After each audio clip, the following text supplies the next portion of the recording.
I'm really a guy who lives out in the woods. Don't have any of those special fancy titles. But I am a father, and I want my children to live in a Christian nation.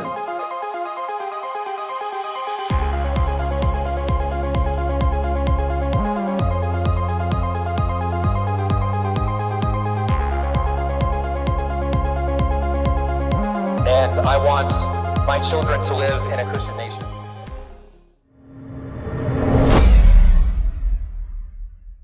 Welcome back to The Lone Bulwark. I am Stephen Wolf. Thank you for joining me. So today I want to talk about the practical side of politics. I came to a realization, I don't know, it's been in the work for months, but it really hit home a couple weeks ago, and I want to talk about that, and I hope that I can be an encouragement to you to get involved more in politics. But over the last couple weeks, I've been away from home. I was in Texas for a week. And we'll talk more about that in a moment. And the week after that, I was at the Evangelical Theological Society. I'm a member of ETS and EPS, both. EPS is the Evangelical Philosophical Society. And I presented a paper on an ETS panel on classical Protestant political thought. And the link below to a version of that presentation, it should be linked below. You can go there and read it and share it if you think it's great.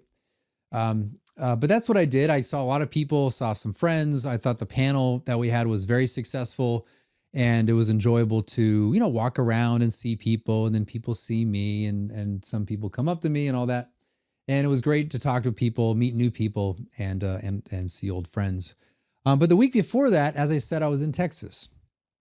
I was invited to Texas to mainly witness. It's hard to believe that I was much of a participant, but I was there to witness people, mainly young people, younger than most people I talked to were younger than me. So it was very encouraging in that way.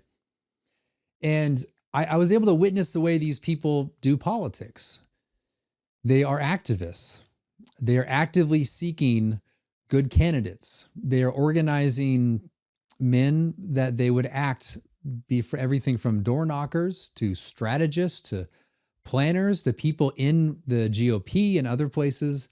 And it was, I was able to see kind of the art of politics as it exists away from Twitter, away from, video content, away from, the preaching, away from, getting together with friends and complaining and talking and this and that. But the people actually saying, what can we do? What are our action items that we as a group can make an effect in politics, whether it's local or state or national or another state? Can we unite with people in other states to work together and in their local concerns and share strategies and ideas? And I was able to witness that. And it was amazing. Like these guys, I was completely impressed. I was very thankful as well. As you guys know, I'm a political philosopher. I do political theory. I write about, basically you can say, the principles and ends of politics. So kind of what are the principles by which we act in politics to an end? What is the end? I've always said it's virtue and piety. And you can discuss what virtue and piety means and all that. And that's my role. I understand that's what I do. That's what I'm good at. I do the syllogisms. I do all that sort of thing. I try to provide the best arguments for why we ought to have a Christian nation, right? And all that's good. That there's an art to that. It requires study. It requires you kind of shutting off all the devices and you just focusing on the argument to make sure it's sound and good and proper and clear. And many people cannot do that. I just happen to do that somewhat well, or at least I try to. But that's my role. I realize that. And so what was great is I was around people who are not exactly doing that. They're not, they have the potential to do something like that, but they've chosen to do something different, which is on the ground politics. And I came to realize, I knew this, but I think seeing it really helped me a lot, is that there's a different art to it. It's not syllogistic, it's not carefully crafted statements so that you can do a syllogistic reasoning to a conclusion and prove your argument's true. There's a different art to it. It's the art of being able to vet candidates. It's the art of knowing people and calling them up, having a network of people of goodwill and high trust where you can then make things happen. And I mean, all that sounds simple. You probably do that in your own profession as well. But in these guys, it was a matter of how do we do this so that our local, state, and national governments are equipped to meet the ends of something I've talked about? These guys many of them have been influenced by my work. I remember, so when I got to, there's 10 chapters in the book. There's the intro, there's 10 chapters in Case for Christian Nationalism. And then there's the epilogue.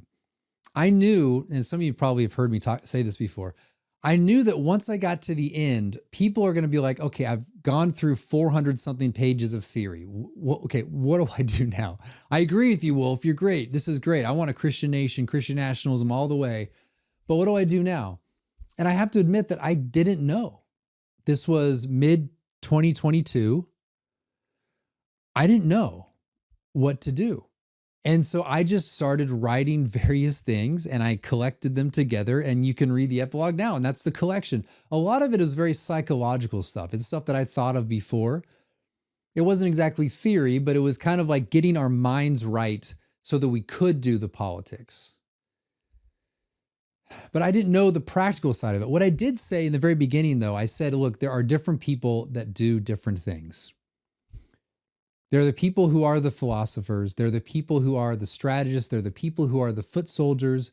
Everyone has to kind of know what they're good at. They have to know what their role is, and they just have to work together.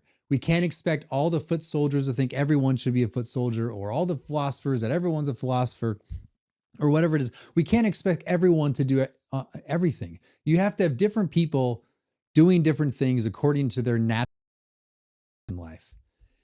And it was for a couple of years, it was a struggle for me because I'm in this position where I'm kind of like a movement. I remember like early on, people like, you're a movement leader. I'm like, I'm a movement leader? There's a movement going on here?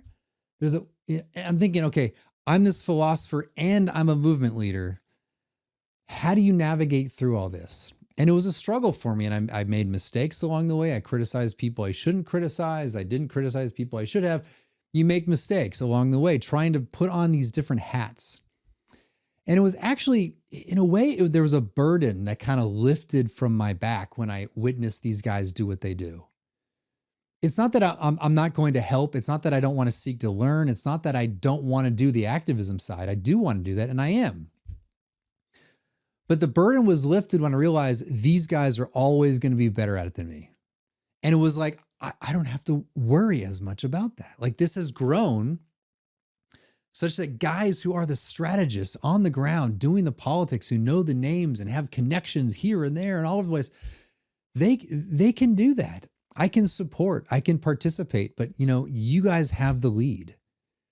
And that was just, it's great. Like, the burden's gone, right?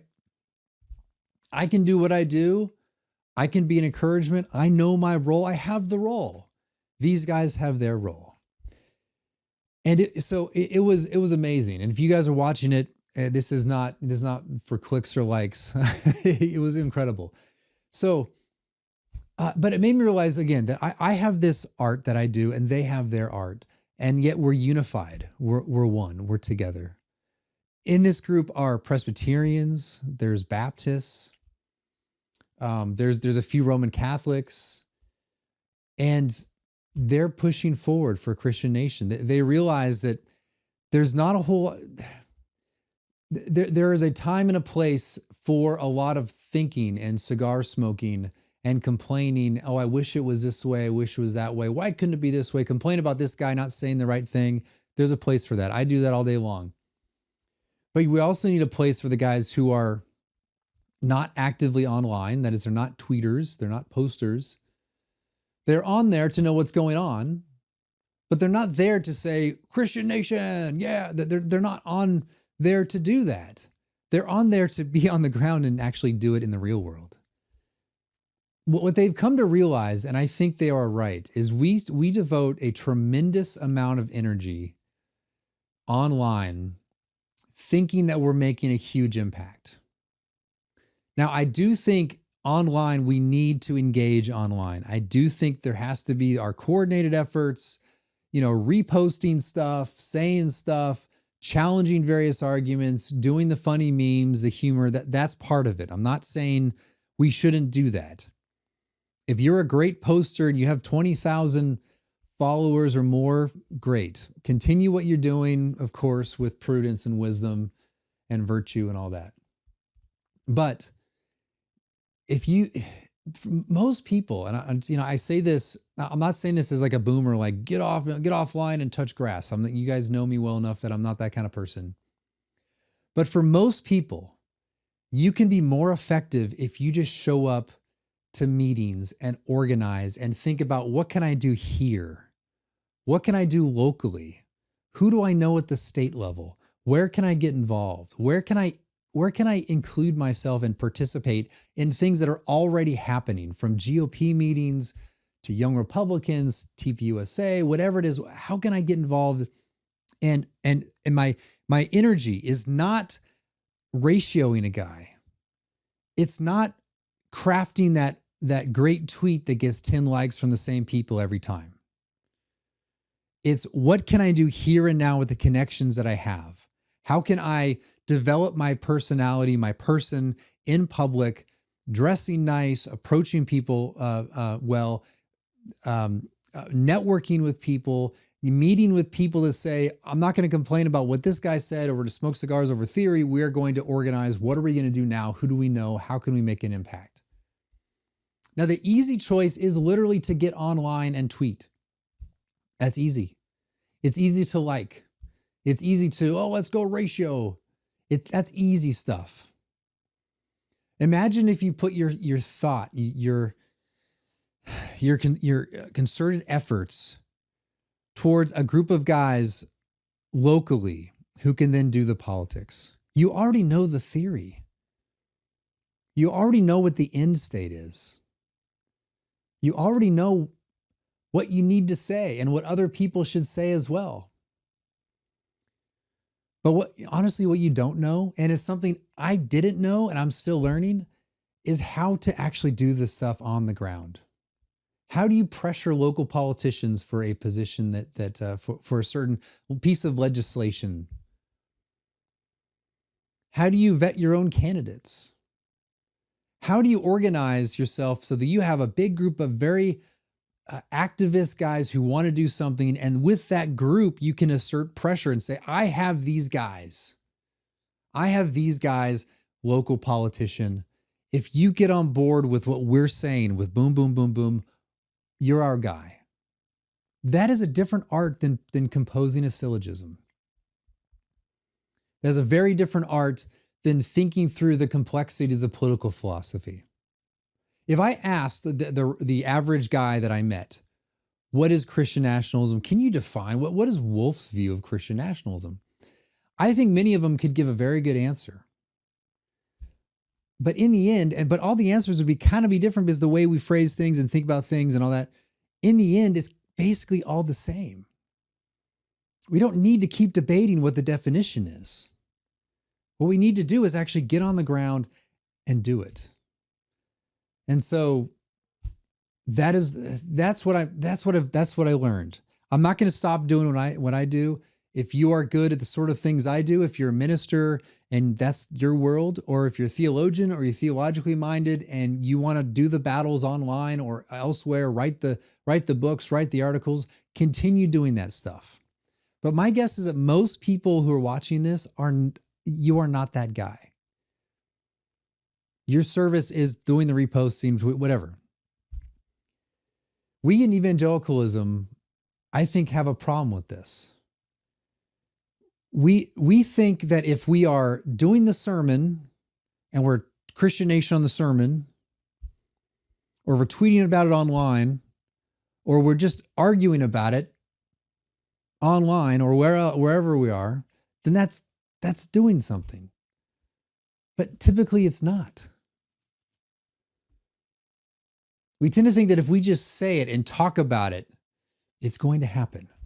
It's like when I hear, when people talk about Christian nationalism, or we want an establishment. I'm an establishmentarian. Okay, great, man. You're an establishmentarian. Original Westminster Confession of Faith says suppress heresies. Great, dude. Let's do it. how is that going to happen? Well, I'm going to preach about it. And I'm going to talk about it online and Facebook, all caps. Okay, well, that's part of it, I guess. In the end, you have to do something on the ground. You have to actually do something. What you're talking about is easy. It's easy to all caps shout on Facebook and say Christian Nation. It's easy to do that. You can do it all day. Especially if you've got an anonymous Twitter account, you could just, say it all day long. Great. Okay, you got the same 20, 15 likes you got before. Now, don't accuse me of being the whole boomer, like go touch grass. What I'm saying is that your labors could be better, could be more effective if instead of doing that stuff, you're actually doing something on the ground with existing institutions and maybe your own institutions. The people I know doing politics out there, they don't have 501c3s. They don't have great, big, huge donations. They don't have a building that they meet in or anything like that. They meet in a garage. They get together. They wear nice clothes as if they're serious, even for each other in this small group. And they're not asking theory. They're not smoking cigars about this and that. What they are saying is, how do we act now with what we have, with what we know to make a change? That is what they're doing. I've been having a problem with my friend Ben. That's raw Ben nationalist to you. I'm sorry, my friend Raw Ben Nationalist. See, he doesn't trust those big box soap companies with all their nasty chemicals. That's right. Gotta keep my T levels high. Right, which has led him to do things like not shower for days at a time. But luckily, I just got some of that new Indigo Sundry soap. Ew, keep that away from me. No, Ben, this soap is different. It's made from all natural ingredients and none of that nasty, harmful stuff.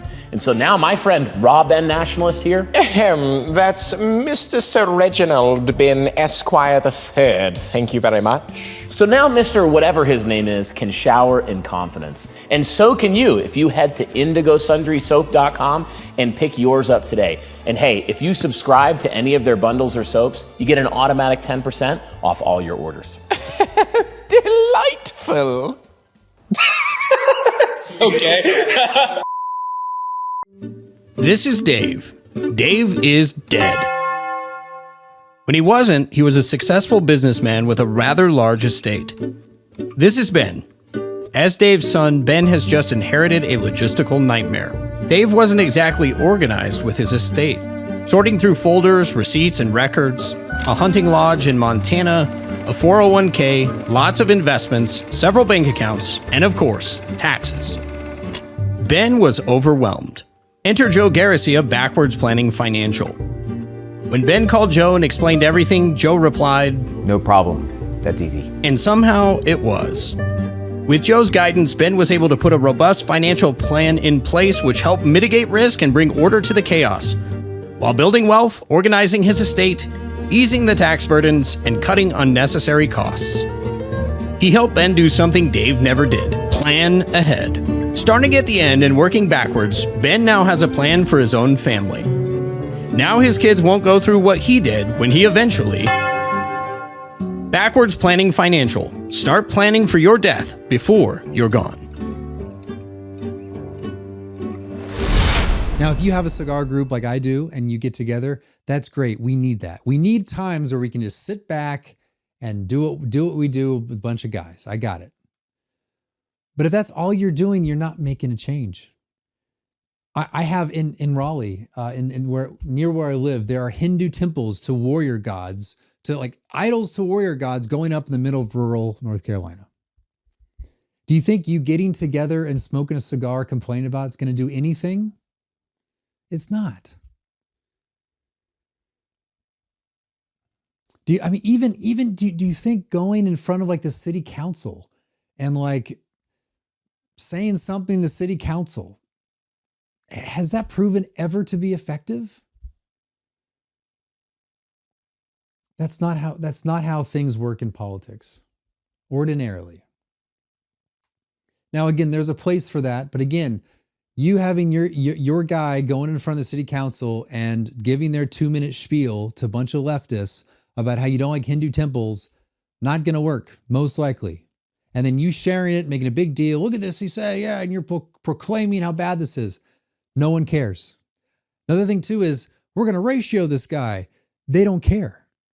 Like, I'm criticizing myself really, because this is the way I thought for a long time. This is not just people watching this video. I'm criticizing myself. I thought that was doing something. Now, I guess I could nuance it a bit and say that the online presence of myself and others did create a lot of people. That's probably why you're watching and all that. So there is a place for it to give a bit of nuance here. But for most of us, we could be doing something else. The people I met are just average people. Like on average, they're average people, meaning they're just regular people. People who own farms. People have regular jobs. Just regular young people graduating from college who now are in their early careers in something, and they're not great. They're not like, I mean, many of them have the potential to be great men, but they're just regular people doing stuff. You don't need to have fancy degrees or be a super charismatic guy. You can be an introvert. You could be the strategist. You can be the techie guy who's dealing with numbers on a spreadsheet. Whatever it is, you can have a part in this. Now, the difficulty is we're not good at this. We're not good at this sort of thing, and that's a big problem. You might be thinking, okay, fine. What do I do? Where do I go? Who do I talk to? How do I get involved? I want to do something. Fine, Wolf, you're right. I'll tweet less or something. What do I do? I'm still learning that myself, to be honest with you. But there are ways you can do things. You can go to your county or town, city GOP meeting. If you are under 30 or under 40, in a lot of places, you are going to be the youngest person there. And most likely they'll love you. Show up, wear a suit, wear something nice, shake people's hands, look them in the eye and say, "Hi, I'm Stephen Wolf. Nice to meet you." They'll love you instantly. A young person's here, right? And you can instantly get involved. I mean, when I went to like my county GOP, I'm looking around thinking they're asking, we need this position for this and this position for that. At first meeting, I could have raised my hand and said, I'm going to do that. In fact, the next meeting, I'm going to try to do that. You can do that as well. You don't have to be skilled. This doesn't have to be a career either. This doesn't have to be like your career. You can build your career and on the side do these things as well. In fact, all the guys I talked to, I don't think I talked to one person who was a fully funded political activist. And yet there they were. There they were doing things. And with remarkable unity, by the way. Large groups of young men, and there were some women in there, unified.